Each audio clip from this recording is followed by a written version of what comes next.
ముందుకెళ్ళాలని మనస్ఫూర్తిగా తెలియజేసుకుంటూ సెలవు తీసుకుని జై జనసేన, జై పవన్ కళ్యాణ్. పెద్దలు శ్రీ జాలపాటి త్రిమూర్తులు గారిని మాట్లాడాల్సిందిగా కోరుచున్నాం.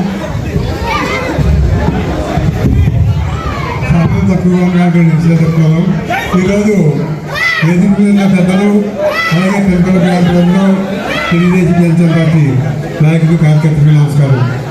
151 ఎమ్మెల్యేలతో ఒక మూర్ఖుడు మన రాష్ట్రానికి ముఖ్యమంత్రి అవడం, వైఎస్ఆర్ పార్టీ ఈ రాష్ట్రంలో 5 సంవత్సరాలు మనుగడ సాగించడం మనం చూడటం జరిగింది.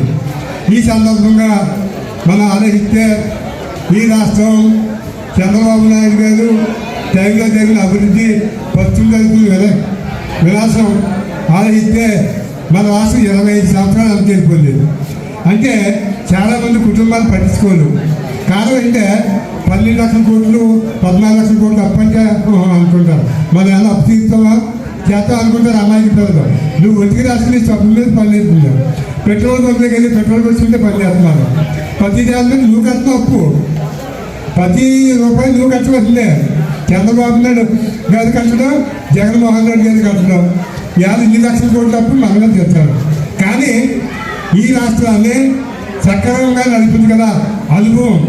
అలాగే మన పవన్ కళ్యాణ్ గారు కూడా చాలా దూరదృష్టి ఆలోచించి ప్రతి మీటింగ్లో కూడా తాను ప్రభుత్వ వ్యతిరేక ఓటు చేయను అని చాలా మీటింగ్లో చెప్పడం, ఆయన కూడా ఒక చక్కటి తోక చెప్పాడు.